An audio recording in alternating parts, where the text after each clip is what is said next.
Amin Ya Rabbin Amanat Wal Ibtalah. So I would like to invite the Presidential Department, Mr. Sajid A.K. Jaju, to give the opening remarks. Mr. Jaju, you are welcome. Thank you very much, um, our able moderator, for this wonderful moderation. Yeah, so evolution is the story of life's resilience. How single cells became species, how adaptation turned survival into progress. Honorable members here present, this timeless truth reminds us that change is not an enemy, but a pathway that we must evolve, sharpen, and rise with every challenge. Today, I return to my science roots, to the language of biology that Mr. Toronka instilled in us as we to evolve in the championship, moving from the first round into the quarter finale of the third edition. It is therefore my honor to declare this session open.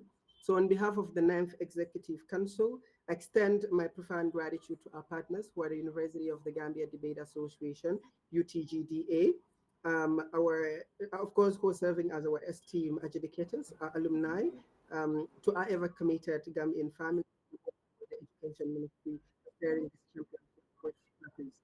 So, to every Gambian and Gambian joining us today, your presence strengthens this shared journey. Welcome to a session where words evolve into conviction and conviction into history.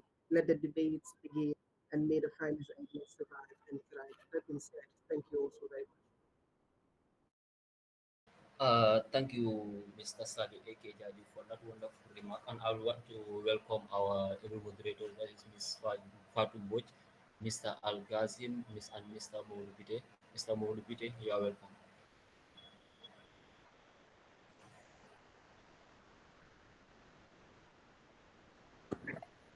Thank you very much, Honorable Moderator.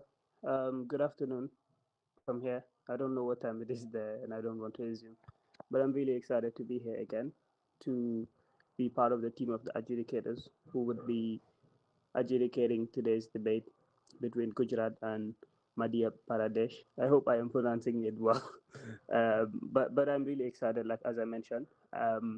So today we would not go through the details of what we are looking for, because we've had several rounds of debate, and we expect that the debaters are very much conversant with what the adjudicators are looking for. So I'll just for the purpose of the audience, I would go through just the timing, which is of course very essential, not just to the debaters and the adjudicators, but to the audience to understand as well. So you have 7 minutes, and you will be hearing claps during the course of your arguments or your debates. So the claps should not distract you as debaters. It is just to indicate that um, we are on particular times during your time segment. That your time is segmented. So whenever you hear a clap, it has an indication of something. And I believe the debaters understand that the first clap is indicate that the first minute is gone, and now your time is unprotected.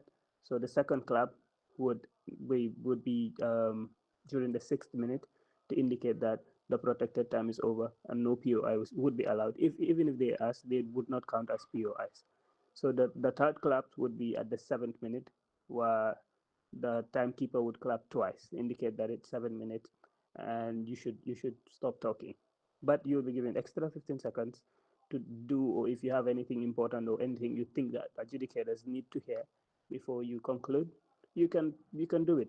But make sure that you don't exceed that 15 minutes that is given, because after that, the clapping would continue, right? It would not stop until you stop talking. So while the club is ongoing, if you continue talking, you'll be doing it at your own risk, because you'll be losing some marks. And I'm sure none of the debaters would want to do that, because you're over debating. So also the POIs. So when you're asking POI, we would advise that you unmute your mic and don't just say POI once and keep quiet, because the debater may not hear it the first time. But if you request for POI and you do it twice, it it leaves little room for excuses of I did not hear, and it gives us adjudicators a very good part as we do our work.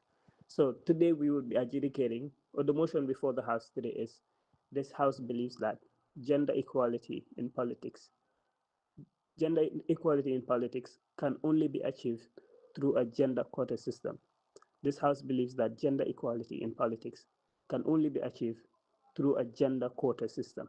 So it's a very interesting motion, and I would not go into the details to be to be to be as fair as I can. I hope the debaters would present facts and justify them in the best of their abilities. And I hope as well as adjudicators would do a job. Oh, it's an assurance that adjudicators will do our best to make sure that we are impartial. So I would be joined today by Mr. Kutubombai, and Fatumboch, Miss Fatumboch, as rightly introduced, or as rightly mentioned by the Master of Ceremony for today, Honorable Mustafa. So I just want to confirm with the, I would need your support, Mr. Mustafa, to confirm if we have all the debaters here Yes, they are all before. in. We have Demba Madi, Basiru, and Ahmad. They are all in. I also want to confirm that all the adjudicators, yes, good to go. Yeah, just a minute. I know Fatumboch is here. All right, all the adjudicators are here as well. So I see some hands are up. I maybe they can be questions directed to Mustafa or me.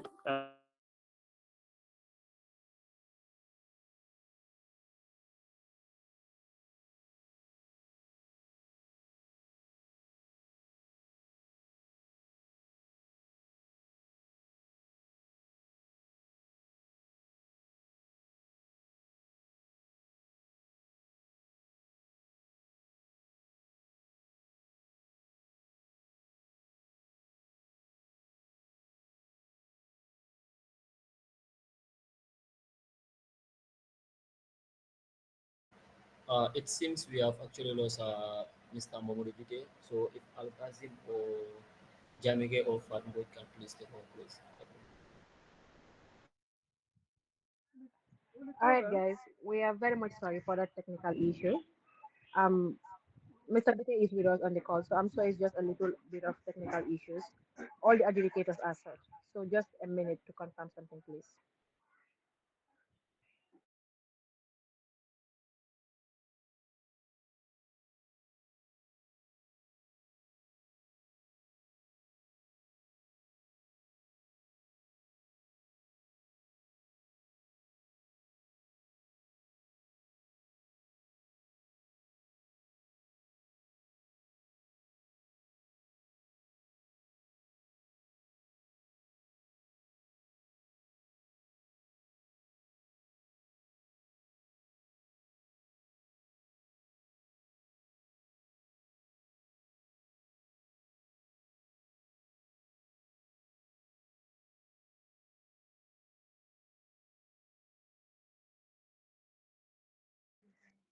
All right, guys. So as rightfully mentioned by Mr. Bide, so the timekeeper, I'll be keeping the time. Once your 1 minute protected time is over, I'll make a clap and then mute my mic again. Then when you're on your 6 minute, I'll clap my hand again to indicate that nobody could ask POI. And after the 7th minute again, I'll clap my hand. So if the debaters are set, the House is ready to hear from the Prime Minister. According to the Punch newspaper, on the 15th April 2023, nearly 50% of Gambians are women, yet less than 12% occupy a seat in the National Assembly. This gap is huge and it is not closing on its own. Half Women are half of our nation, but less than 1/8 of our political decision makers. This is the injustices at the heart of our today's debate.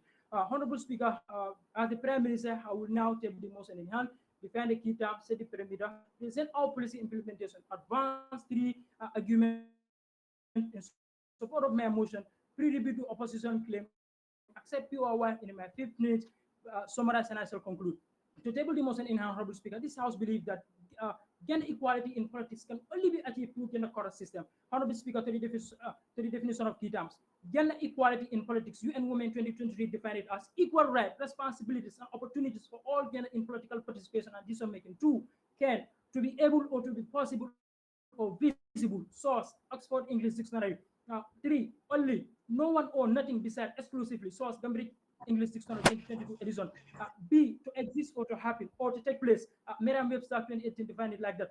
Achieve, Merriam-Webster again successfully said successfully brought something into existence or fruition. Number six, through, by means or using channel or medium.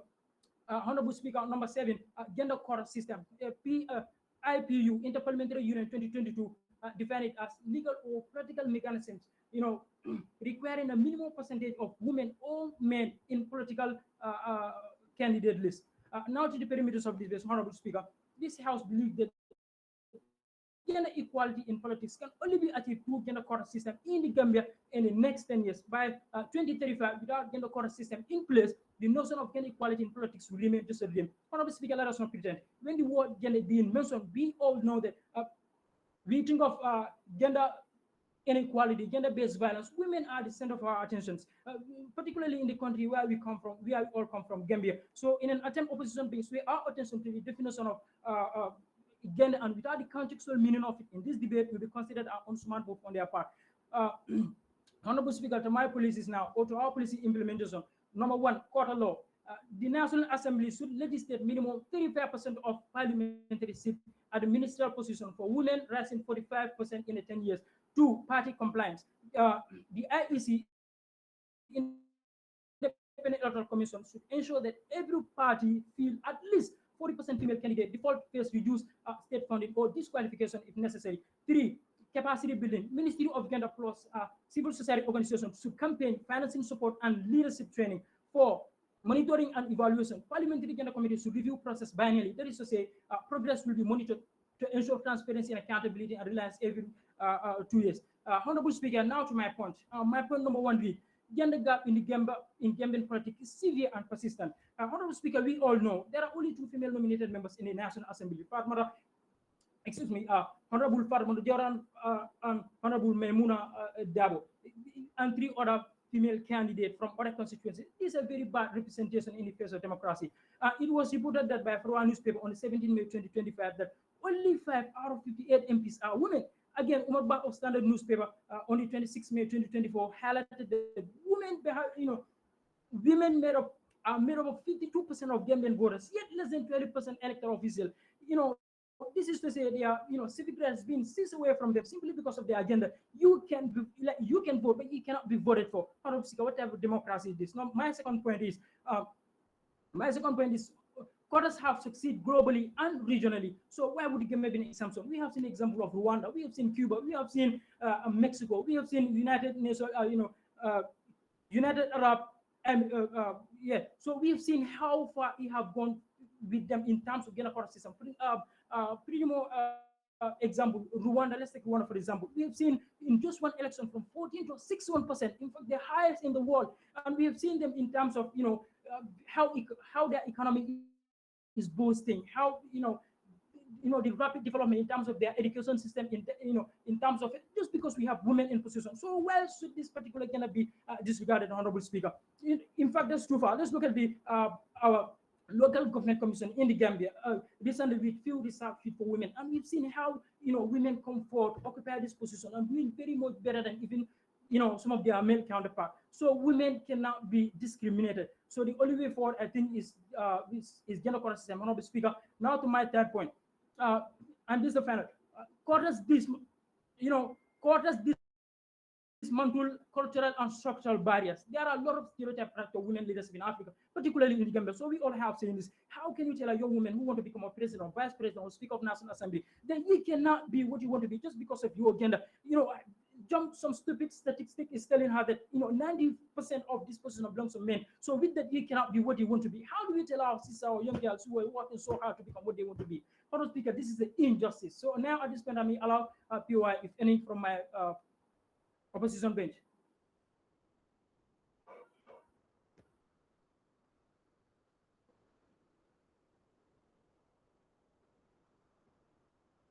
Honorable Speaker, 15 seconds is enough too much time to waste it. I'm not hearing any sound of them.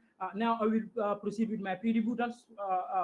Honorable Speaker, the opposition bench may claim that quotas undermine merits, but evidence from Rwanda and Senegal shows that elected through quotas perform women elected through quotas perform equally or even better than their male colleagues. And this was reported by BBC by Peter Koch on the 3rd June 2023. So the opposition committees claim this will stand in this house. And two honorable members, the opposition bank may equally claim that this is undemocratic. But to that I say, undemocratic too. 52% of whom can vote, but who can vote but cannot be voted for. So is undemocratic or biased towards women, Honorable Speaker. Now to the summary of my debate. I have come before this honorable house, table the motion, defend the key terms found in the motion, set the perimeter for the next 10 years, Gambia particularly, giving the policy clear map of which were one quarter law, two party compliance, three capacity building, give 3 points, namely gender gap is fair, two gender quota succeeded elsewhere, three gender quota dismantle barriers. Uh, Pre-debuted opposition claims which were quotas undermined merits, quotas undemocratic is undemocratic three, and they also make quotas should be organic, but they should not organic has failed. That has been here for 50 years. Now we want to put the quota system in place, and perhaps that will do well. Now I would like to conclude with this, Honorable Speaker. Women are 50% of our people, but less than 50% of our leaders. With quotas, this imbalance will end. With quotas within 10 years, the Gambia, I promise you all, this will be, this will achieve genuine gender equality in politics. So this is your Honorable Speaker. I proudly stand as a Prime Minister of this House to support the motion which says gender equality, can be achieved only achieved through gender quota system. With that being said, my time is up, Honorable Speaker. I would like to request the moderator to open the floor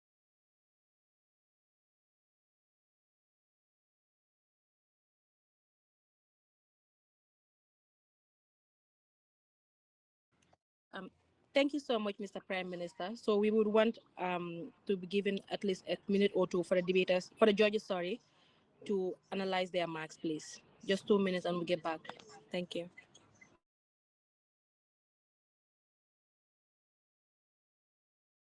In a continent where soldiers overthrow their government in a cruel fashion, three soldiers stand apart. They are known as the type of soldiers who single-handedly overthrows a government without bloodshed. They were the type of soldiers who genuinely wanted to transform the nation for good. I can remember clearly your vision, my vision, that this country would be a paradise for all Gambians. The type of soldiers who were not interested in staying in power. We have no plans to stay long. And they are the type of soldiers who won the heart of Gambians, only to break them.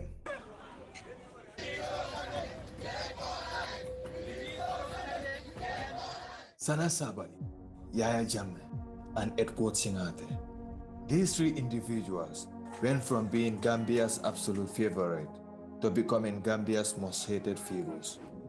This is a story of three people who stole a country. 42 lakhs per annum. Wow, 42 lakhs, that's your salary? Yes. And what do you do? I'm an AI tools and chat GPT expert. All right, and what? His grandparents migrated from the Casamance region of Senegal to the Gambia in a village called Kanilai. May 25, 1965 was an ordinary day for most people in Kanilai, but not for Jammeh Kunda. On that day, a baby boy was born named Yaya Jammeh, just 3 months before Gambia gained independence. Jammeh spent his teenage like any other village boy and attended Gambia Senior Secondary School. At the age of 18, Jammeh has successfully completed his O-levels. Just 19, Jammeh joined what was then known as the Gambian National Gendarmerie as a private. He quickly climbed the ladder there and leading him to join the Gambian National Army. All three of them have similar stories. Just another young man who finishes his education and joined the army. Shortly after the 30th independence of the Gambia, Edward and Sana were deeply concerned about the state of the nation. They believed the Jawara government was not capable of developing the nation.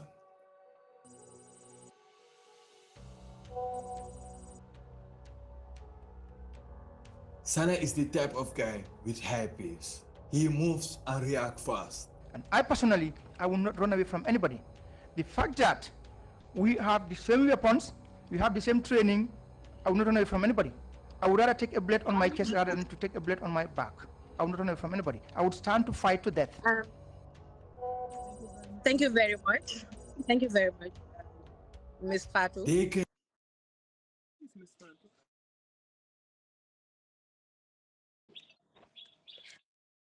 If the opposition leader is said, the House is ready for him or her.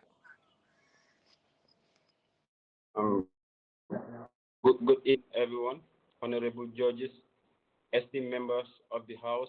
My name is Demba Kamara, and I rise today as the leader of the opposition.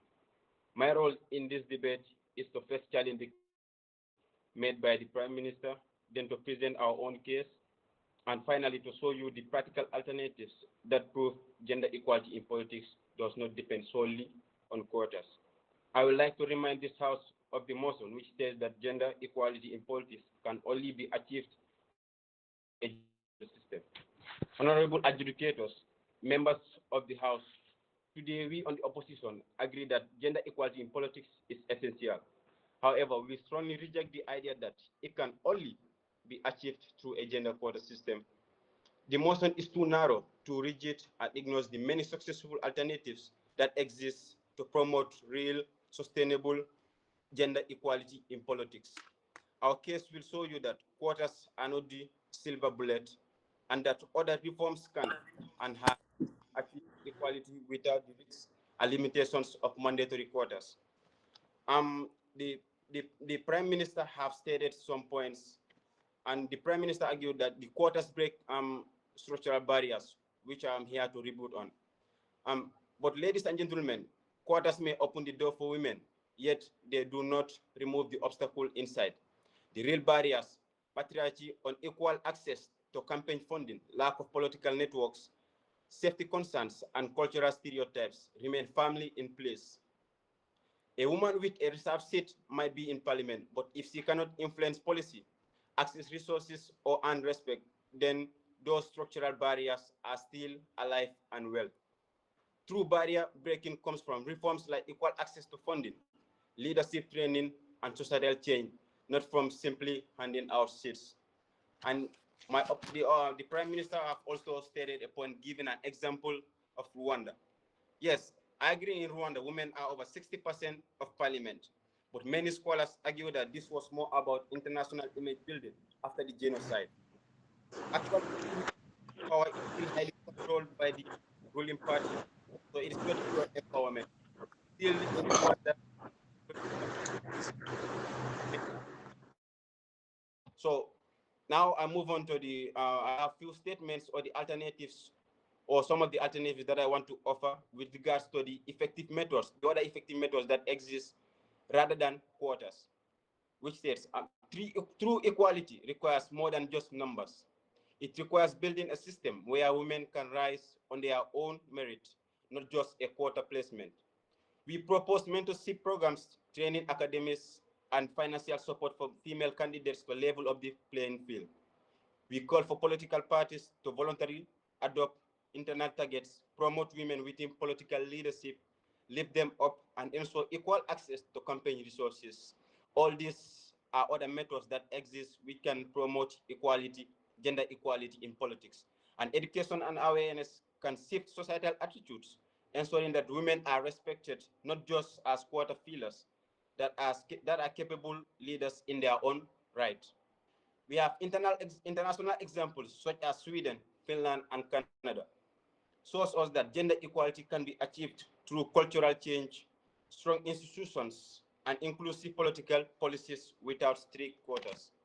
And honorable adjudicators, I have a vivid example in the Gambia. If we look at the Gambia, we see the women like women like Fatoumata Tambajang and Dr. Aissatou Toure reach high political office, not because of quotas, but because of empowerment, education, and leadership development. This shows us that real change comes from building capacity and removing barriers, not from simply reserving seats. Quotas may create numbers, but they don't guarantee empowerment. And we also expect the Deputy Prime Minister to repeat the same old arguments said by his so-called Prime Minister, that quotas inspire, that they balance members, and also that without them, women will never succeed. But we have shown you today, representation without empowerment is representation, is meaningless rather. That history gives us example of women that rose without quotas. The likes of Ellen Johnson Sirleaf, former president of Liberia, and she is also the Africa's first elected female head of state. And honorable judges, when it comes to the conclusion, I want to give my conclusion of this debate. If we want women to rise as leaders, we must build ladders of empowerment, not just hand out quota seats. That is why I Do is to kill as much as you can before they kill you. That quotas is the only way to promote gender equality. Thank you so much. My family is trapped 240 floors in the air. Yes. Do exactly what I say. Do you think meritocracy failed women for You don't want to do decades? this. What's your realistic alternative for quality? Hold on, baby. In 10 years in the Gambia? I'm coming for you. Yeah, Not gonna make it in time. All about evolution. So things happen time and time. You picked the wrong guy. We can use the help for their gender equality. We include like the change of High school attitudes and sucks. also the culture beliefs we I have, and wish I also was with you. prepare mentorship programs as well to adjust these people to be equal when it comes to politics, and also involve themselves in political activities within a political party or any of the activities of politics. Thank you.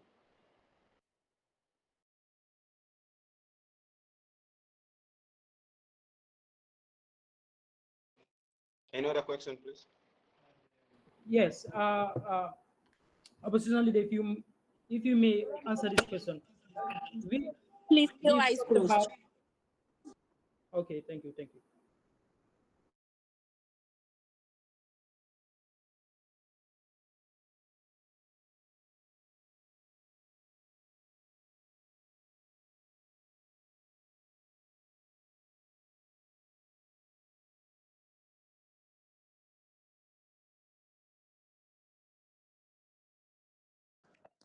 Just to confirm, is the Prime Minister, the opposition leader done? Yes, ma'am. Thank you so much. So we would want to be given at least another extra 2 or 3 minutes to compile our marks. Thank you. We have the same training. I will not run away from anybody. I would rather take a blade on my chest rather than to take a blade on my back. I would not run away from anybody. I would stand to fight to death.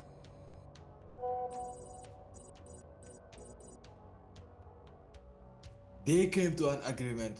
They will overthrow the Jawara government. They knew they needed help from other soldiers to execute the coup. 4 or 5 officers alone cannot take over a government without the buy-in of the soldiers. So they secretly talked to some soldiers about the coup d'etat. They were strategic about it, of course. We decided to sound the opinion of Major Conte, Major Abdoulaye Conte. Major Abdoulaye Conte is a good senior officer, professional. He knows his stuff, tactically minded. It's a good professional all-round officer. So we just approached him and spoke to him around the football field in Yundum when we were overlooking a parade. And we didn't tell him exactly what was happening, but we asked him of his opinion about what was prevailing in the country, whether anything better could be done, and what was the possibility of the military stepping in. He agreed that, first of all, that truly the government was not doing well, that they could do much better, that the Gambian people had been left behind, and something should be done. But with regards to a military takeover, he said that that would not work. I think he said in Wolof, "Loldu Musa Dokhfi." So once he said that, we backed off because we knew that it's a no-go area. We cannot proceed and then tell him exactly what what we were doing. Knowing that if they reveal the full plan to soldiers and they didn't participate, the rumor will start to spread from one person to another. They managed to convince 3 soldiers to join them in the coup. The original 5 members of the plot to overthrow the Jawara government were Lieutenant Basiru Barrow, Lieutenant Alpha Kinte, Lieutenant Alaji Kante, Lieutenant Sana Sabali, and myself. As the plan became more concrete, 2 of the soldiers withdrew. Only Sana, Edward, and Barrow remained. Edward realized that it's impossible for 3 people to overthrow a government. So he spoke to Barrow about adding Jammeh to the plan. He told me, Ndoke Nyimma Fanlong. After telling me that Yahya Jammeh is arrogant, he told me that he's the type that will tell you that he can hold 1 LMG here, 1 LMG there, and then that's do the ram.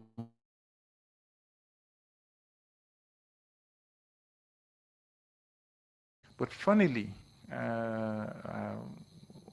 he actually said that he can hold an LMG here and then take State House. He did tell me that. But I had gone ahead and spoke to Jammeh anyway. All right. Thank you so much. Thank you to the opposition leader. Now, if the Deputy Prime Minister is ready, the House is set for him or her.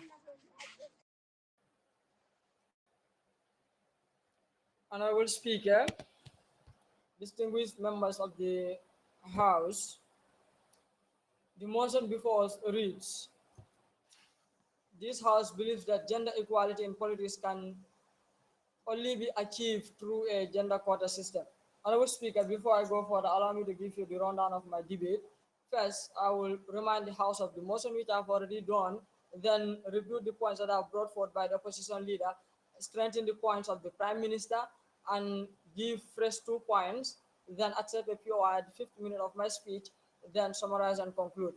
Honorable Speaker, moving forward to my rebuttals, the Prime Minister or the opposition leader mentioned about mentorship, volunteering, parties volunteering, and empowerment. But Honorable Speaker, you will agree with me that all these systems that he is mentioning, they are all nothing but all and failed systems in the Gambia.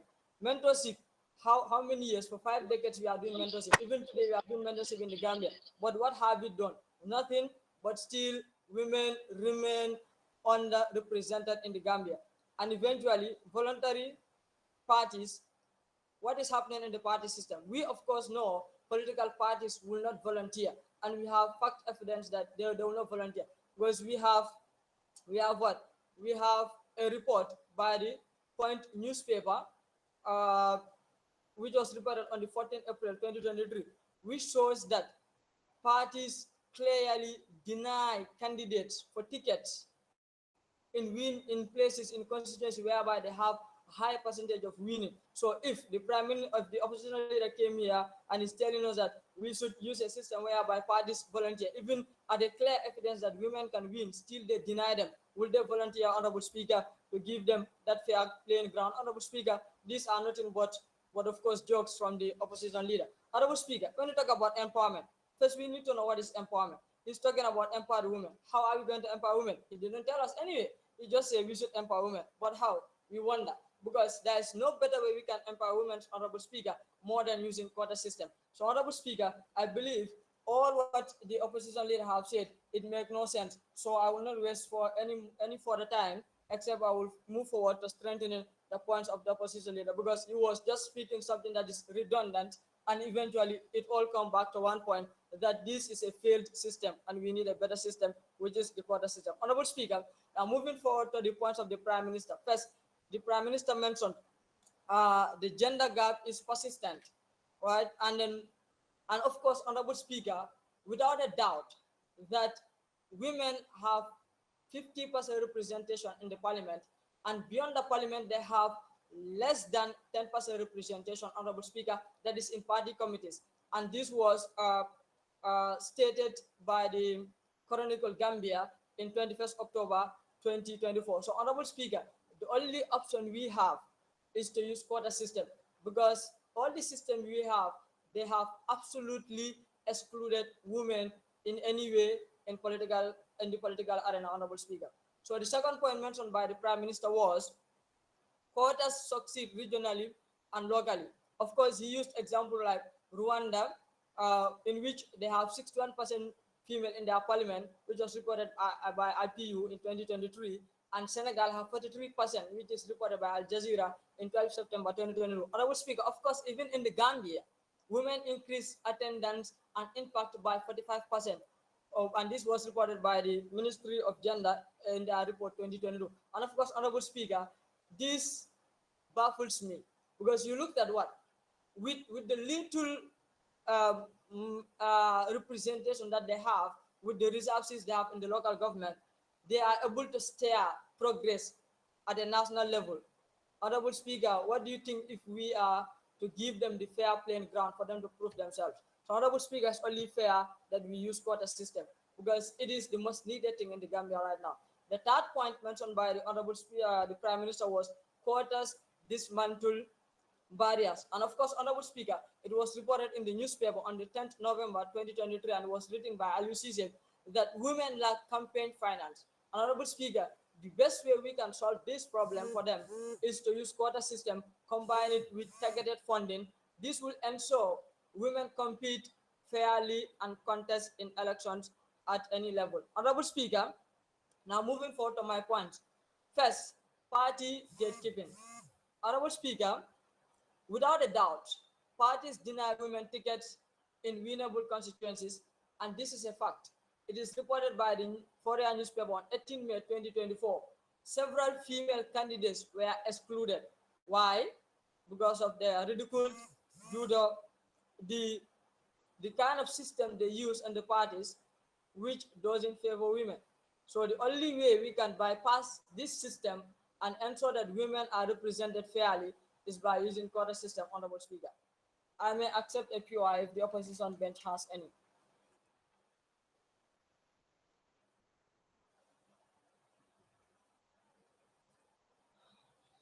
Honorable Speaker, it seems the opposition bench is has nothing to ask, so I will continue. The second point, Honorable Speaker, is voter representation. In the Gambia, Honorable Speaker, women represent over 50% of the registered voters. But sadly, Honorable Speaker, they have only 12% representation in political positions. Is this fair? Of course not, Honorable Speaker. And this is reported by the Point newspaper on 14 April 2023. Honorable Speaker, with, with the little representation that women have drive 35% more community projects than men. So this was reported by the Kerfatu on 12 March 2023. Honorable Speaker, due to all these reasons, quotas not only allied democracy with demographics, but enhance governance outcomes. Honorable Speaker, uh, moving forward to my summary, Honorable Speaker, tonight I have reminded the House of the motion and I have rebutted the points which was brought forth by the opposition leader, which are mentorship, parties volunteering, and then and women empowerment. And then I have strengthened the points brought forth by the opposition by the Prime Minister, which are gender gap is persistent, quotas succeed regionally and locally, quotas dismantle barriers and dismantle structural and cultural barriers. And of course, Honorable Speaker, I have added 2 points, which are party gatekeeping and voter representation. Honorable Speaker, I also give the floor to the opposition bench for them to ask a QI, but unfortunately, they have nothing to ask because they are confused. They don't know even what they are doing. So, Honorable Speaker, in conclusion, the numbers don't lie. Women have over half of our voters, yet under 15% of our parliamentarians. Without quotas, this injustice will persist. With quotas, we unlock women's merit, strengthen democracy, and improve governance. Honorable Speaker, this is why, with pride and conviction, the government bench support the motion. This House believes that gender equality in politics can only be achieved through a gender quota system, and we urge the House to vote in favor of the motion. Thank you.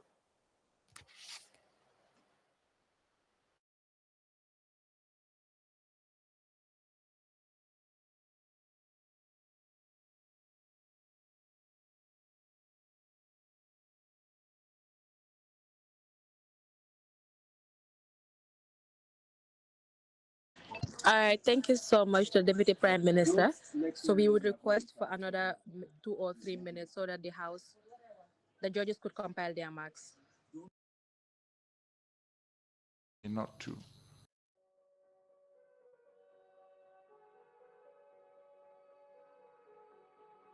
Tension started to build, but they refused to stop planning. Edward Singate, who was a platoon commander at the time, began building good relationship with soldiers under his command. Over time, he asked them to join him for overthrowing the Jawara government, and they agreed. And we looked at the possibility of bringing Sadu Hydra on board. But we agreed that we would not give him the full details of the plan. What we would do was tell him that this is going to happen if we are arrested or something happens, because it had leaked and, excuse me, it had leaked, and there's a possibility that before the day itself we would have been detained. Then he should lead the troops to come and free us, and we continue the takeover from there. So that was Sadi Buhaider's role. Now, the initial plan was to attack the president as he enters the country at the airport. They said no to that plan. Some of them suggested that the airport was the best place to carry out the operation, while others said they should attack him at the State House. Edward being Edward, there was two plans, one for the airport attack and one for the State House attack. Do you have copies? Do you still have copies? It will be interesting. The night of the 21st, when the coup failed and we knew we were in deep trouble, I ran home and I burnt everything. Yes, that's right. It failed. And they were sentenced to life in jail. Almost. While I was conducting the research, I found myself rooting for them. But as I read and listened to the story, I said to myself, I wish. I understand why you will be rooting for them at this moment, because their intentions are pure and genuine.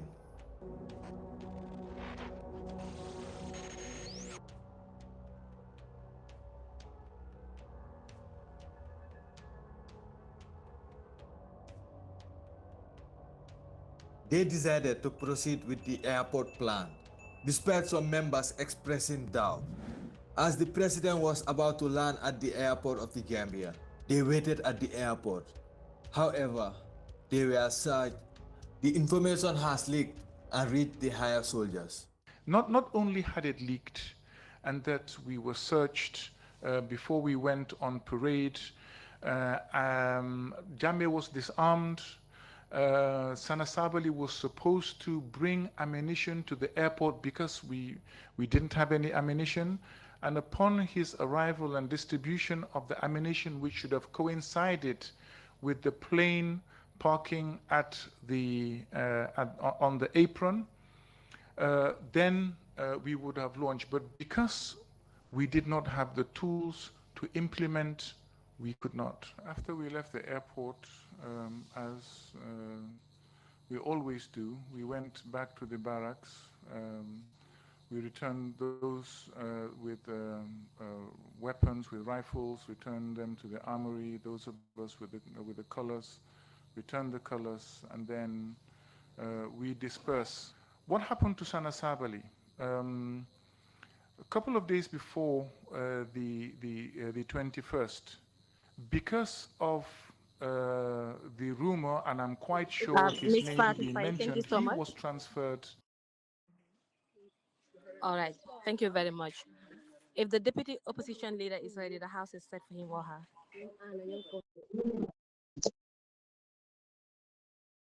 Honorable Speaker, members of Parliament, panel of judges, ladies and gentlemen, and my co-debaters, I greet you all in your respective time.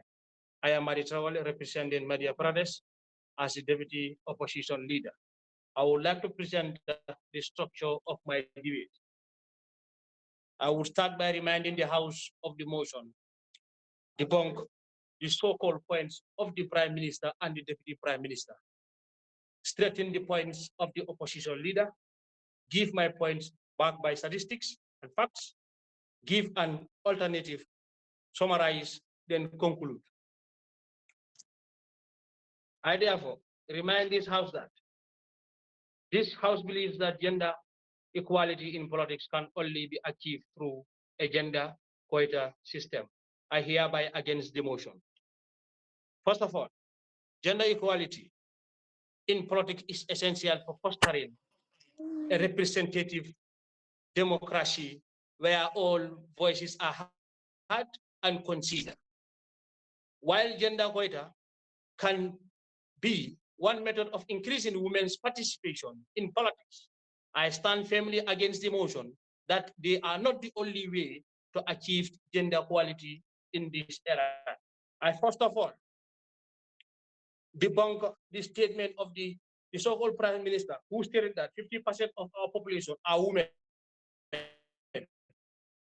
And the 50% of the voter register are women. Yes, but we believe that not because of voting, they should be given positions that they are not eligible for. I will remind the Deputy Speaker too, as the mentorship training he was talking about, I will tell you that those ones are in progress because we have seen houses, we have seen organizations that are fully participating in this, and they are giving strong advocacy to women, and they are also encouraging them in politics.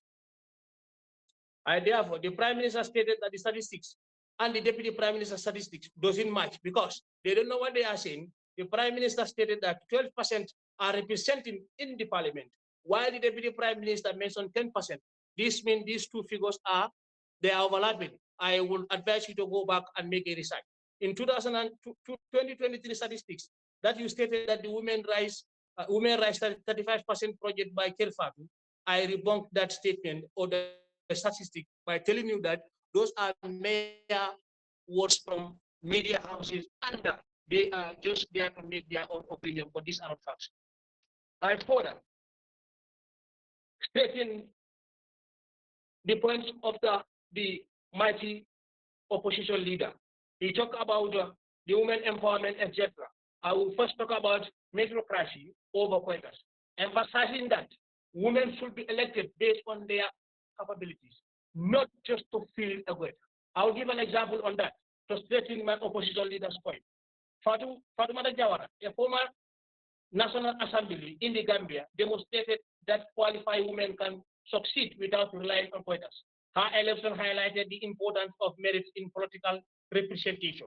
And Farmana Tumanjai, who is also representing Banjul, Ami Boyan Sisoko, who is also still now working with the government and a prominent advocate for women's issues and participated in various leadership roles and politics. These women contribute significantly to the governance of the Gambia, showcasing their leadership and influence in various capabilities. Without the mandate of gender quotas, and my opposition leader talked about cultural and social barriers. I would like to state in this. Cultural beliefs in the Gambia often affect women's role in politics, and simply implementing quota may not change societal attitudes. Example of these social and cultural barriers. Despite the existence of female politicians, many committees still hold conservative views on women's role. Awareness programs by organizations like the Gambia Women's Bureau help shift this perception through community engagement. I will give you that chance, please. I would also like to add this point: successful alternative initiatives. Organizations are empowering women through training and support rather than relying strictly on quotas. Example, the Gambia Women's Bureau, GIZ, UNESCO, UNDP, GOFA, TOSTAN have been proactive in conducting training sessions and workshops for women, leading to an increase in female candidates pursuing leadership roles, demonstrating capabilities over mere representation. So with this statement, it debunks.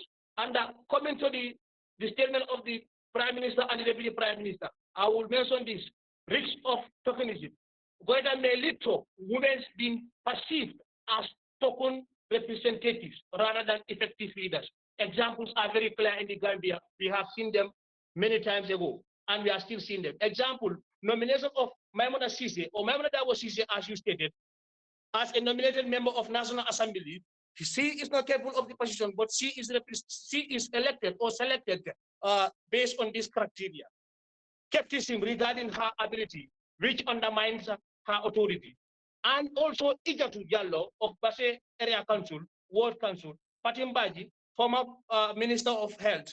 All these were put in office.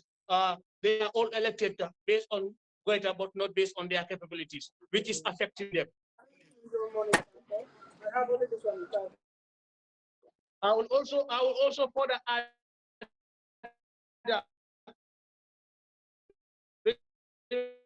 talk about Sweden, Finland, Canada, so as the gender equality can be achieved through cultural changes, strong institutions, and inclusive political parties without strict quotas. Example of Rwanda, here someone mentioned the Deputy Prime Minister and the Prime Minister. I will tell you, women over 60% in Rwanda, these are not making no change, but they are trying to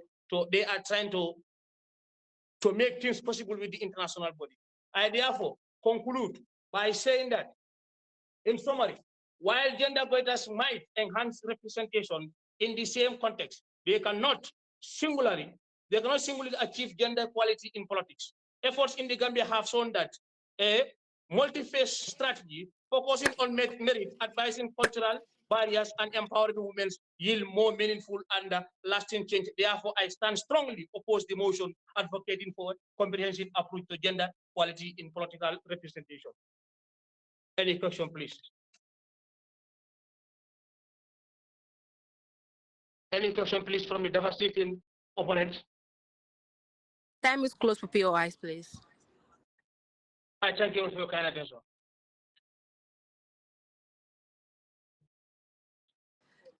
Thank you so much to the Deputy Opposition Leader. Now we would request for at least 5 or 10 minutes for the judges to compile all our marks together and give you guys a final score. Thank you. Thank you very much, Miss VP. So now I can say like the house is open for the general attendees to actually have a discussion regarding the topic. Bazini, acha.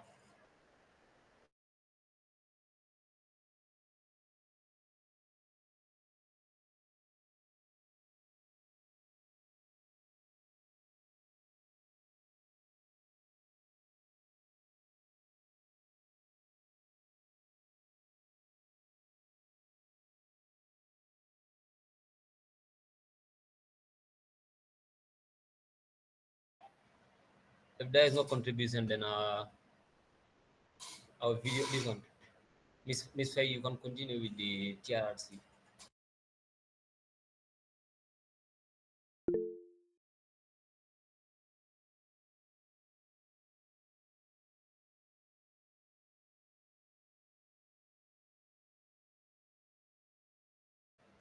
Mr. Jaji, your hand was up. Are you still in for it? You can come in, please.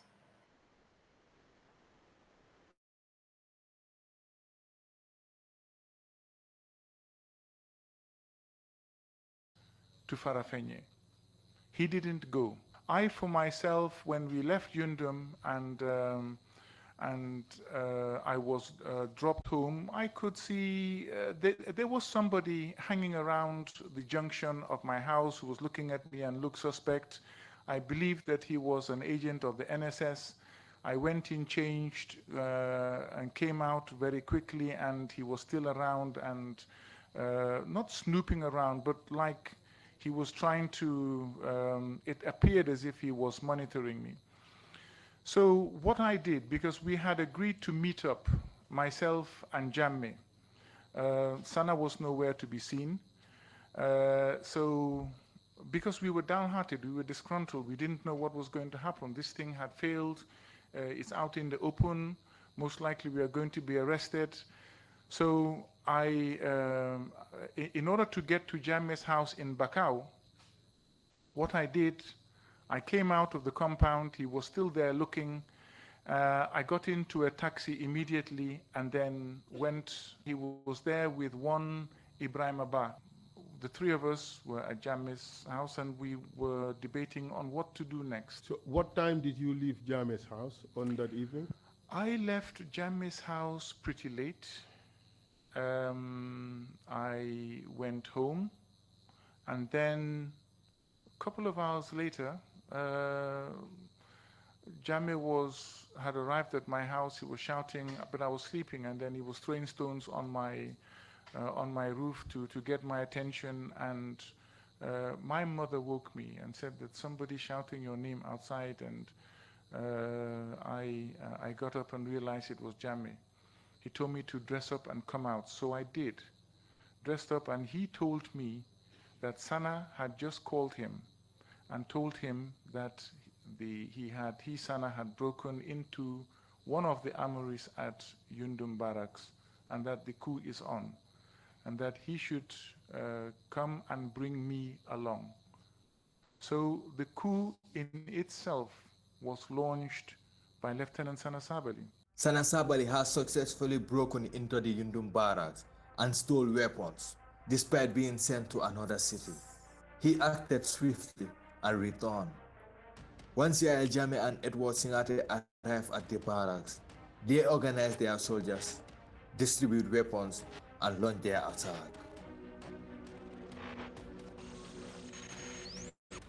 They didn't immediately attack the State House. Instead, they began by attacking senior soldiers individually and detaining them. They are now ready to attack the State House, every soldier with his rifle. But they have a little bit of problem. There was no fuel in the vehicle. There were no vehicle keys also. And this was the duty vehicle. Later we come to understand Sergeant Musa Mane, who was the senior sergeant at the motor transport pool, on orders of Lieutenant Barrow, had withdrawn all the keys and emptied all the vehicle to the last drop of the fuel, essence or gas oil, completely. They rushed to the main road and commanded civilians' vehicles. They began moving towards the State House in Banjul. Fear started to creep in among soldiers, but this moment, there is no backing down. Sana Sabali and Sadi Buhaidra and their troops boarded their vehicles and departed. To Fajara Barracks. To Fajara Barracks. I lined up the vehicles for State House and got the men on board, and then Jammeh said that I can go ahead without him. He tried to chicken out. Yes, he did. I just don't want you to use the word chicken. As soon as we crossed the bridge and we moved for a couple of 100 meters down the road, we saw a truck coming, and it stopped, turned, and then we saw commandos coming out of the bushes on the side of the road. They jumped to the truck, and then it sped off to Banjul. Toward Banjul. But we still ensured that we moved tactically, not believing that perhaps they were not going to still spring an ambush further down the line. But nonetheless, as my suspicions were true, whenever we came within a distance of 400-500 meters of the commandos, the truck, we will see the truck coming, and then they will come out of the bush, board the truck, and then head to Banjul. We finally encountered the group of commandos at Banjul, just opposite Gambia High School. I told them that, look, we are not here to fight against you. We are just here for the system.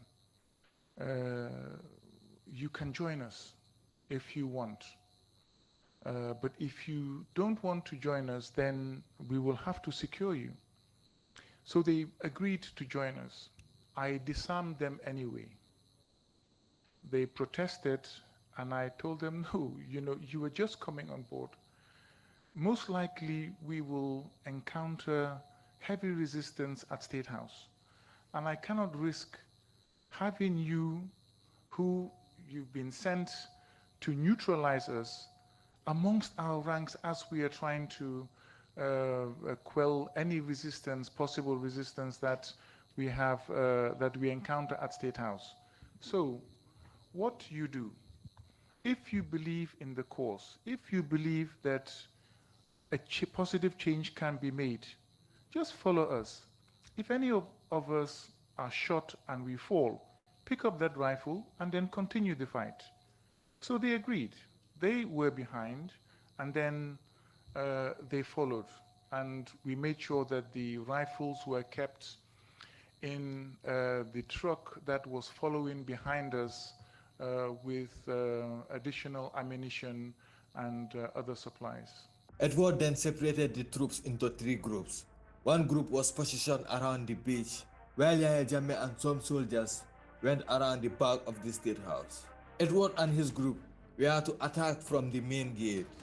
When they reached the main door of the state house, he shouted. And I told them that, look, if you don't open, then I will have no choice but to blow the door open.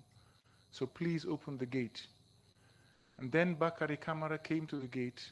I think he was a sergeant at the time, and told me, don't shoot, the keys are with Langtombong Tamba. And I asked, where is Langtombong Tamba? He said, he's in the office. And I told him then, go and get the keys. So I held my men in their positions. We waited patiently. After a few minutes, he appeared. But as he was coming towards the gate, there was a shot that rang out. And I could see him take off his beret and then wave it to signify that the shot was not fired in aggression. Bakari Kamara came with the keys. They had chained it and padlocked it and opened it, and I moved in with my men. I asked the presidential guards to lay down their weapons, which they did, and I assured them that there was going to be no harm that comes to any of them, that we are not interested in fighting with them. It was then that I sent somebody to go and open the back gate for Yahya Jammeh to come in. Sana was not part of the people who attacked the state house. Instead, Sana and some soldiers were responsible for shutting down the airport, disabling the radio station, cutting the communication cable, and disrupting the power station. The coup proved successful, and Jawara fled to the US warship for protection. However, they refused to send US Marines to suppress the coup, which disappointed Jawara and his ministers. Subsequently, Jawara was transported to Dakar, the capital of Senegal. With Jawara having fled the country, the coup organizers were free to consolidate their control over the nation. They communicated with soldiers from another barracks, making it clear that their goal was not to start a war in the country. They emphasized that they have no interest in ruling this country permanently, stating that the government was not performing well and they needed to overthrow it. They assured that after 6 months, they will step down and capable civilians will be placed in power. It's important to note that Sana was not present at this meeting. Sana's original plan was when he reaches the state house, they will go and attack other battalions. However, when he reaches the state house, he was surprised to see Edward and the soldiers sitting in a meeting. He wanted to start opening fire on some of the officers. I can remember Jammeh asking him, but Sana, Boyle, what is wrong? What is wrong? And he said he heard information that the other officers wanted to launch a counter coup and remove us. But we had to physically restrain him and tell him that no, we invited them, we asked them to come. Because like I said earlier, he was the one who went out to implement most of the other tasks. So I don't know where he got this information and he rushed in. But once we had restrained him and tried to explain to him, he still wasn't happy, but the meeting had to end.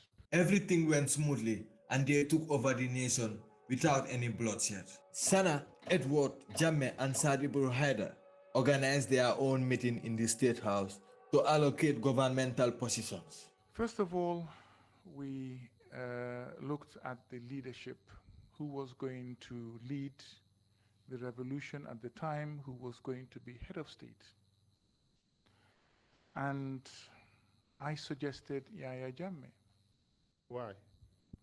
Well, because the way Sana had acted in the immediate aftermath got me worried that if he could threaten to kill security officers on information that has not been verified, that, well, is frightening.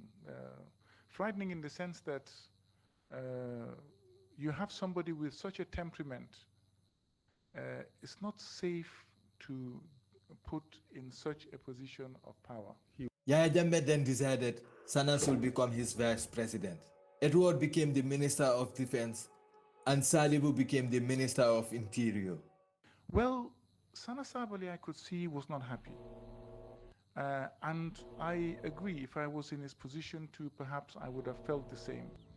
Once they became in power, something changed them. They were not the same people who were seeing no bloodshed. They changed totally.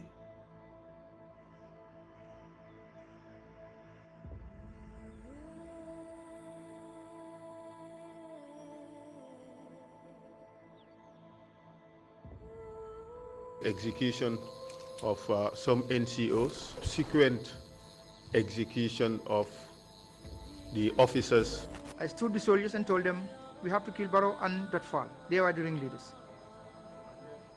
Here we were concerned only for the ringleaders at this particular point in time. So they were secluded. Yes. And then what happened? We shot them. And I personally, I initiated the shooting. Of this woman who was selling potatoes at Latrikunda Savage, and she was shot at by your convoy. I think this incident was in fact common knowledge in the country at the time. This was near Cooperative KMC. We're heading to Banyon. I think it would have been in the morning. And then he also came right in front between the lead vehicle and my official vehicle. And then his vehicle tire was shot. And then, yeah. Do you recall a person called John Jai, whose car tire was shot whilst traveling around the Latrikunda Road? There are a few people who died soon after, very old people who were badly treated. What do you say to these people and their families? About 60 people were detained, including some women.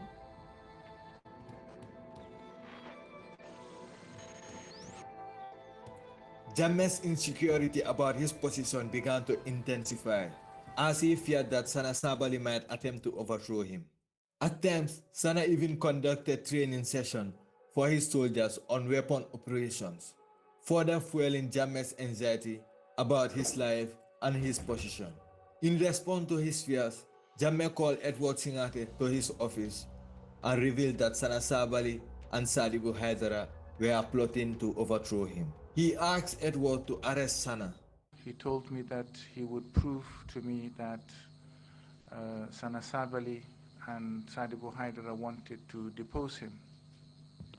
Up until this point, you had not been given convincing evidence that Sana Sabali wanted to depose him. Is that the case? As I recall, yes, that is the case. Yes. Proceed, please. Yes, so he told me that he will call Sana Sabali, the then vice chairman, and Sana Sabali would not come to his office to answer to him in the absence of Salibu Haidara. So he called Sana on the intercom, and he got him, and he told him to come upstairs, that he wanted to discuss something with him. Excuse me. So immediately that happened. Sana Sabali called Salibu Haidara. Now, the way we got to know is very clear. The intercom has the names of all of the ministries with LED lights. And when two ministries or departments are speaking to each other, the two lights appear on. So immediately the chairman had put down the phone. Sanasabali's light came back on, and Interior's light came on. So we knew that they were talking. Yahya Jammeh told me, you see, I told you he's calling Sadibu Hydra to come. He would not come upstairs until Sadibu Hydra comes to State House. And then what happened after that? He called Sana again, and the same thing happened. Sana called Sadibu Hydra, and the telephone was, the conversation was terminated, and a few minutes after, Jammeh called him again. But the conversation that we had was, you see, I'm telling you, they want to depose me, and he would not come unless Sadibu Hydra appears. But bearing in mind that Jammeh was just one floor above Sana Sabali. The offices were not, it was just one floor between them. He just had to come up the stairs and then come and answer. And that did not happen until Sadibu Hydra came to State House. When eventually Sadibu Hydra showed up into State House, he came upstairs but went to the vice chairman's office, that was Sana Sabali's office.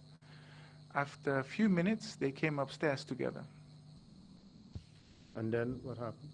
Then I had them arrested. I took Sana Sabali and Sadibu Hydra downstairs, I believe with a couple of the orderlies. There was a vehicle waiting, a pickup. They were put in the pickup, and that was the last I saw of them. They were taken to Mile 2 prisons. Sana was subjected to severe tortures. When I say severe tortures, I mean extreme tortures.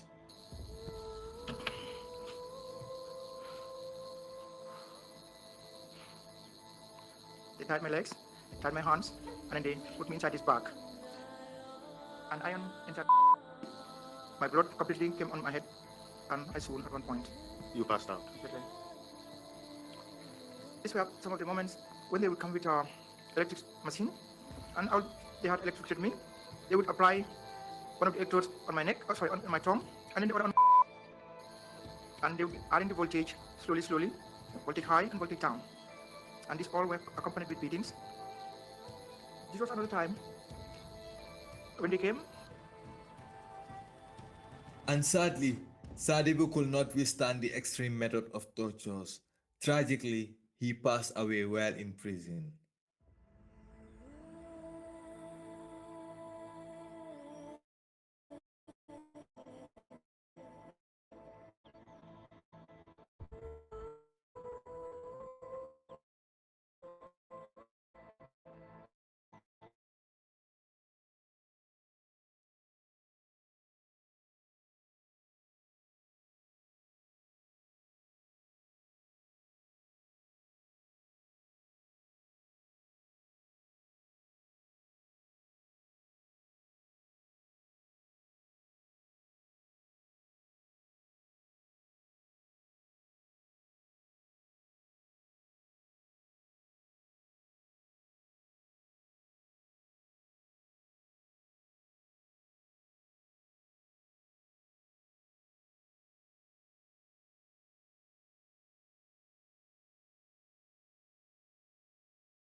Okay, so we're still waiting on the adjudicators for them to actually declare the results, but it's still like it's too heavy. So we can have Mr. Bao or Mr. Bojang for their takes on the motion that has already been debated on. And if anyone is having like anything to add, you can just come in. The floor is still open.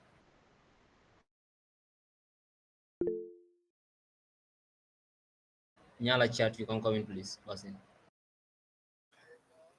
Whatever. Today my brain is not functioning. I'm multitasking, and I think today I don't have much to say. That's why I've been quiet all this while. But I think the topics were interesting, and the debaters did justice to their topics, and we learn from them. Let's wait on the agitators, and we do our celebration as always. Gujarat is winning. Thank you.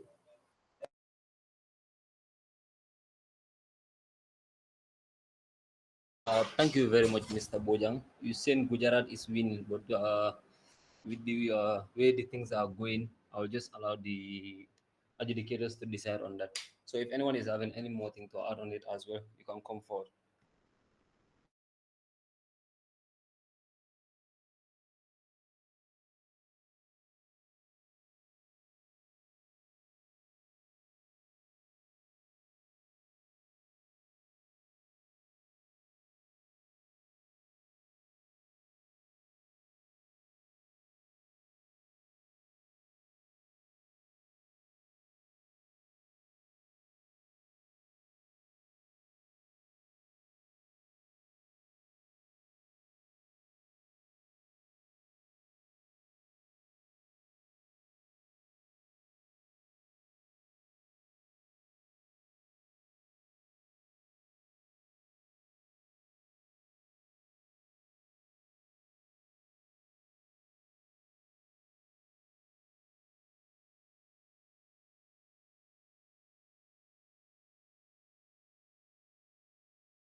Mr. Bao, you may come in, please.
Thank you very much, Mr. Lewis, for that wonderful addition. So, Mr. Judge, you can come in, please. Assalamu alaikum wa rahmatullah. Thank you also very much, the moderators and the debaters and everybody that contributed. Honestly, from the start, I wanted to contribute, but then my I think fullest tend to jack my laptop for me, and I'm unable to speak up. But nevertheless, by the bunkers, the Sanyans, the Sanas, and the fullest, your plans had failed. So what I'd like to say is the motion that is being debated is this House believes that gender equality in politics can only be achieved through a gender quota system. So looking at the motion, I believe it's quite tricky. And at some point, most of us, when we see gender, our focus is usually on the aspect of women, women, women. Even though, like, when it comes to the definition of gender, you come to realize that it has to do with both a male and a female. But then, at the end of the day, anytime that we talk about gender, especially when it comes to national discourse, most of our attention would shift to the aspect of how do I put it again, to the side of the females. Because even let's say you talk about rape issues, which is not even in relation to this topic, but usually we tend to relate it to females more compared to male. And I suppose one of the speakers really did make mention of that aspect, that the focus is not on like we know the definition of gender, but they're focusing on women. And I was like, okay, I think this particular guy understands the motion that is beforehand. So looking at it, I think for the motion could have debated better. They've obviously did well, but I was expecting maybe for them to bring forward things like the aspect of, when it comes to our local government councils, which was highlighted. But I feel like it would have been imperative if we had mentioned the likes of Rohey Malik Lowe as being the only female mayor in the history of Gambia, and then like the impact that she's making around the globe, personally, on the auspices that she's currently the president of the women mayors around the world. I forget the referrer. So that could have been used, and we could also talk on certain issues that have to do with. Oh, Yeah, time. sorry to interrupt you, Mr. Jaju. Yeah, But yeah. So as the just Jolas give often me. say, what are rendering? It's like the Yeah, adjudicators are ready, the results but are ready. just give me a minute to wrap up this, please. Okay, Adjudicators, no, no, please no, go no, on. no problem, no problem, no problem, Yes. no problem. So that could have been featured to some extent. And again, some like the opposition could have argued on the aspect of our local government councils, because you come to realize that, okay, in our local government councils, there is always a seat for women. There is a seat that is allocated for women. So I suppose that could have been debated by our debaters, but that portion was sidelined. I don't know whether I did not hear it whatsoever, but I did not hear any of the debaters talking about it, that when it comes to our local government councils, you have a specific seat for women. And then you also have the women councillors, like they have their own chairpersons and everybody that spearheads it, and they work with the local government council. So that entails just the women. So in one way or the other, one could say there's a quota system in the Gambia or things like that. But it all emanates from the debate that ensued here, and I suppose you all did well. So that being said, thank you very much, and back to you, the moderator. I'd have love to say more anyway. Thank you very much, Mr. Jaju. So I'll just repeat it again. What I ring. So I'll just give it back to the adjudicators for them to actually announce the results. Thank you.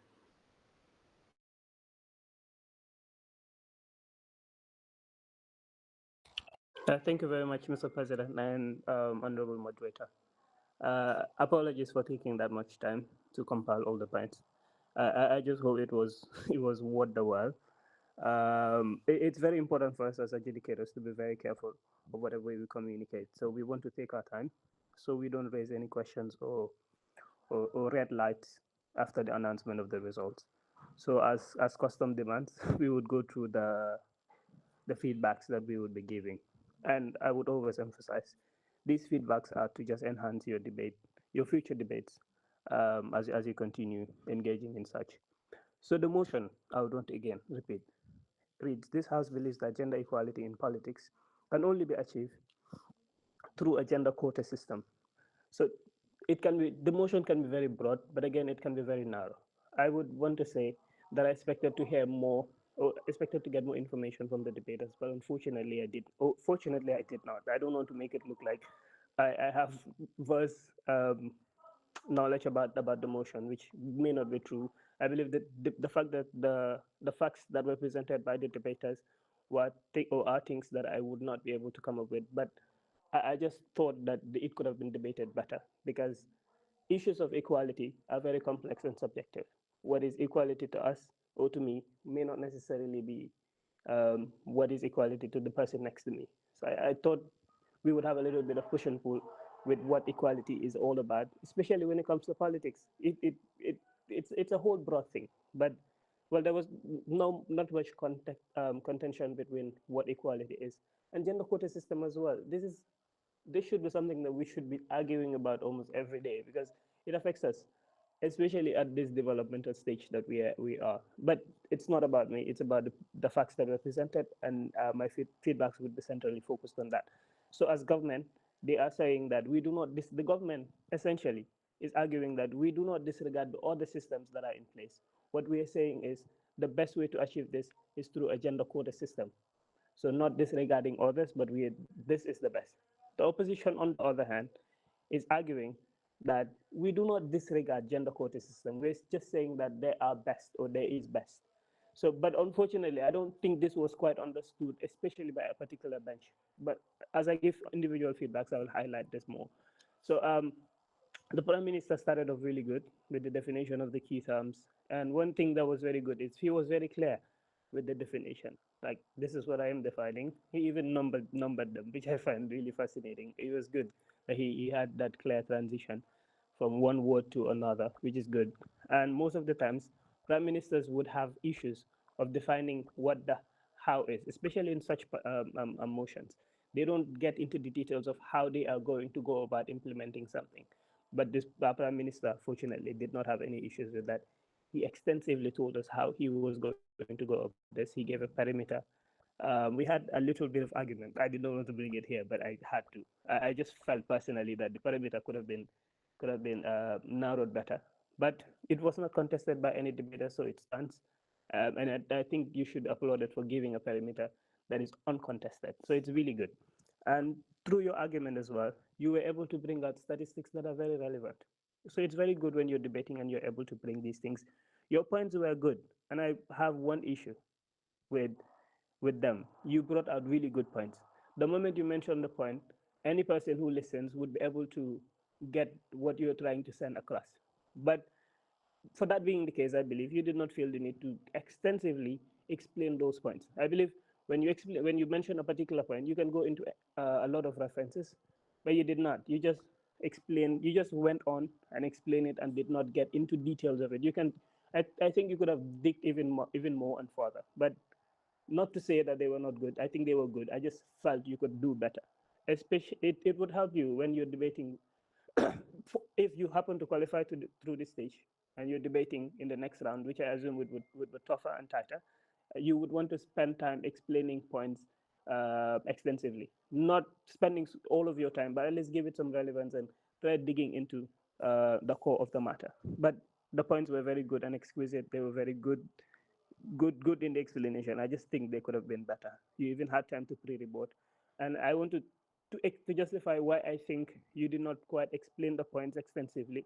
You even had time to pause for a POI, and you did not receive any, and you get into the pre-rebuttals, which is of course as well good. It is not primary among the functions of the prime minister to get into pre-rebuttals, but you had the time to do it, and you did it really well.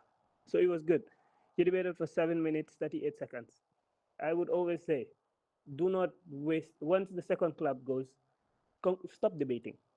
Stop, because you would just be costing yourself some marks when you over debate. When it is overtime and you're still talking, you just cost yourself some marks. So once it's 7 minutes, second, two clubs, take the bonus 15 seconds. You don't need it. Just leave it out and get your full marks for timekeeping. But other than that, I think it was really good, and I'm particularly very impressed because I have a thing for prime ministers because I know you have a lot of responsibilities to do, and I'm always watching out for the things that you did not do. But you almost shut all the doors at me, so it was really good.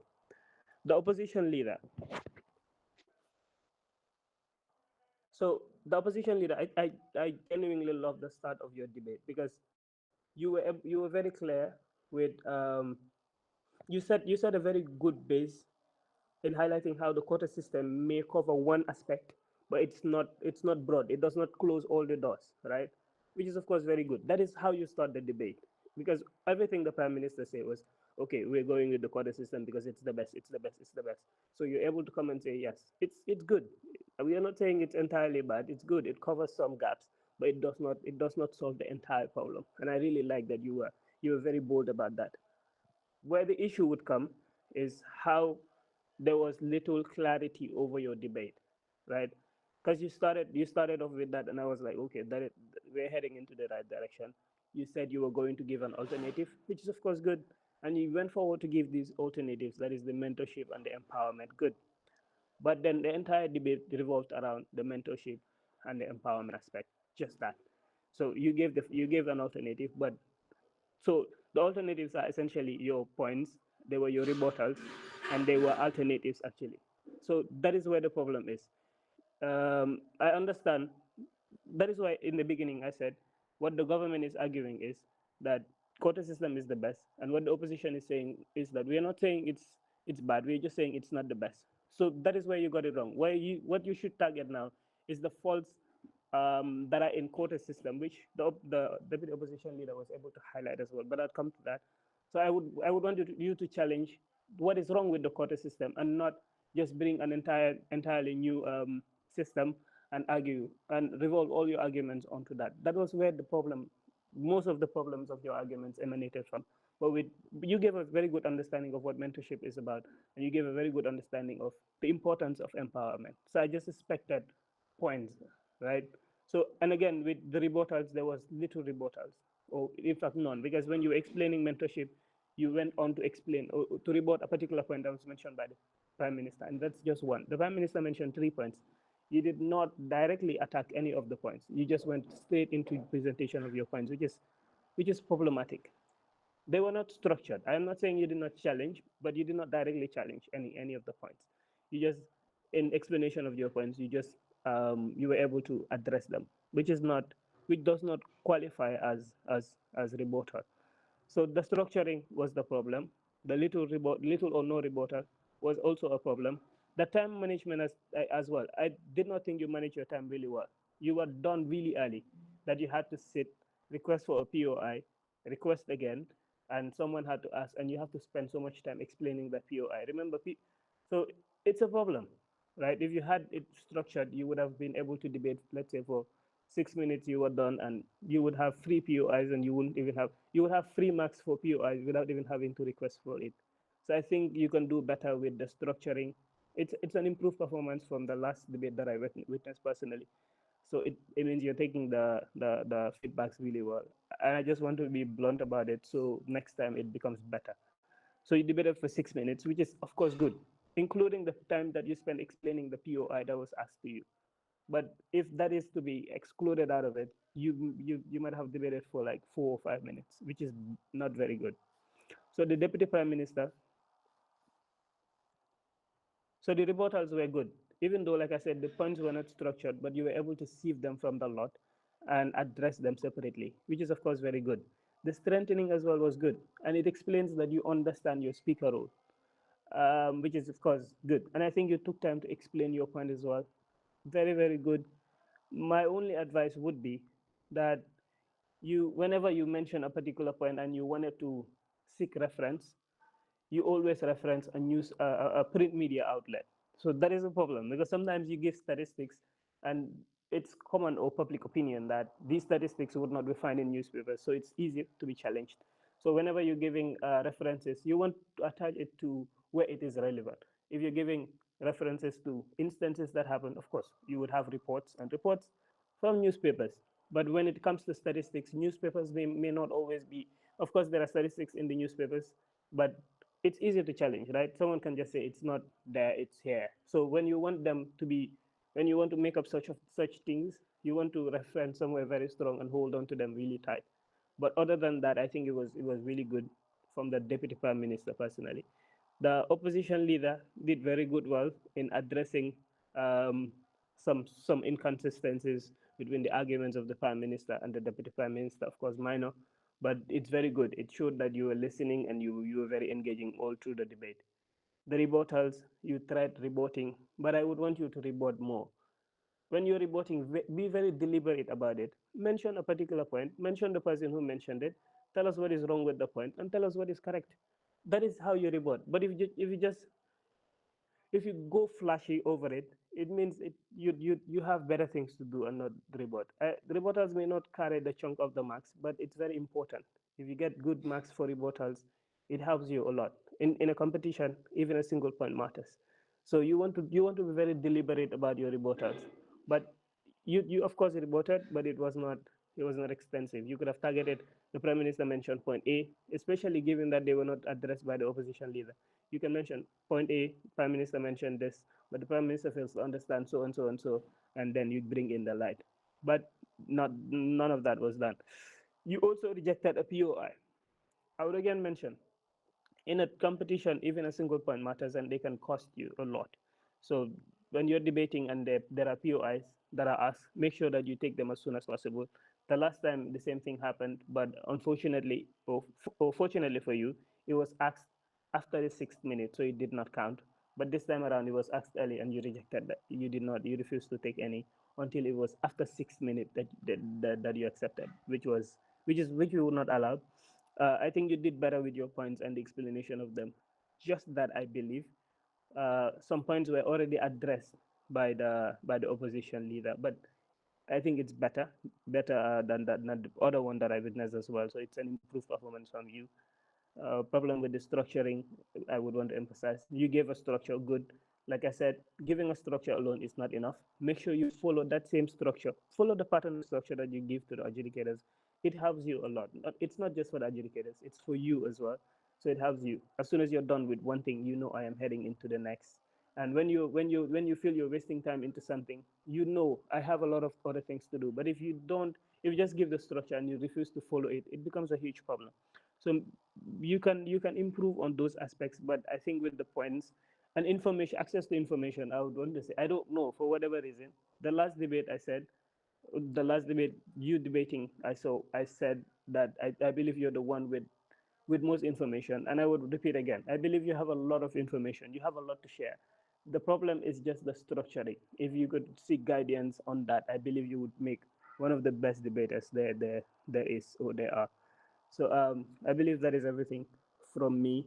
And the other adjudicators may have one or two things they would want to share, but from me, that is it.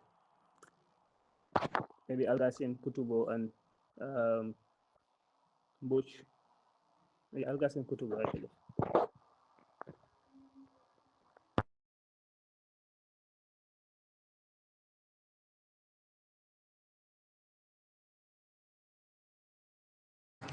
All right, thank you so much, Mr. Bide. So from the adjudicating team, I guess that will be all.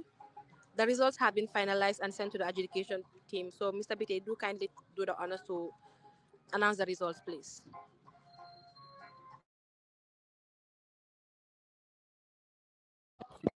Thank you very much, Honorable VP. Uh, this is not my favorite.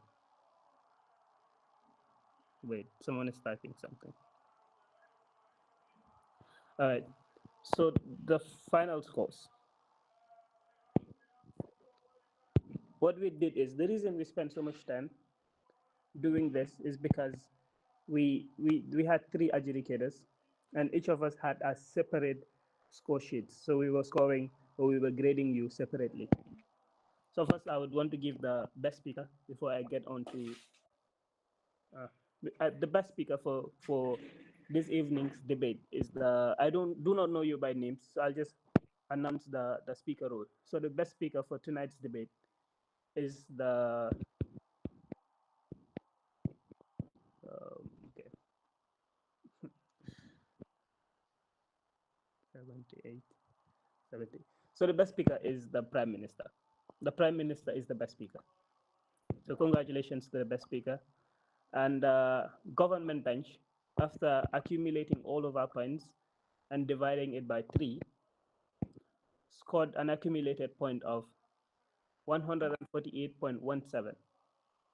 148.17 for the government bench. The opposition bench, on the other hand, scored an accumulated point of 106.667. 106.667.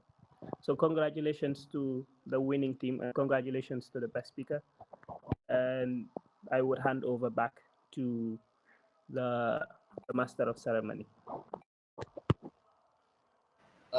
Thank you very much, Mr. Burubide, and I would like to congratulate Gujarat State for actually winning the first quarter finale. And at that point, I will invite the logistic minister to give the closing remarks.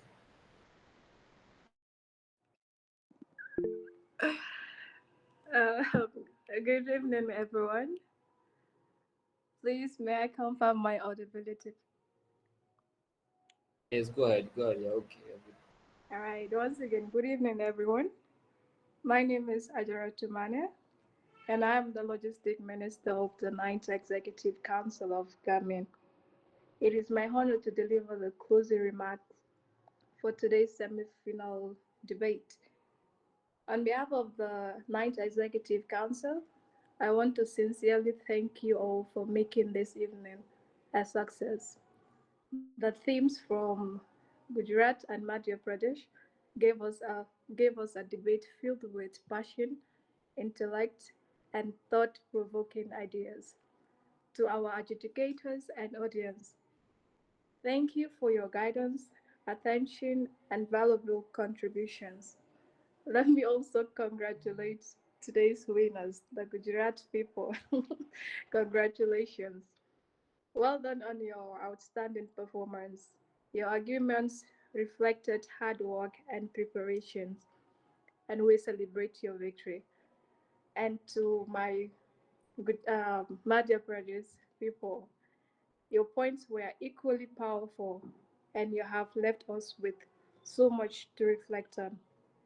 The motion which states that this House believes that gender equality in politics can only be achieved through the gender quota system is particularly important for us as Gambians.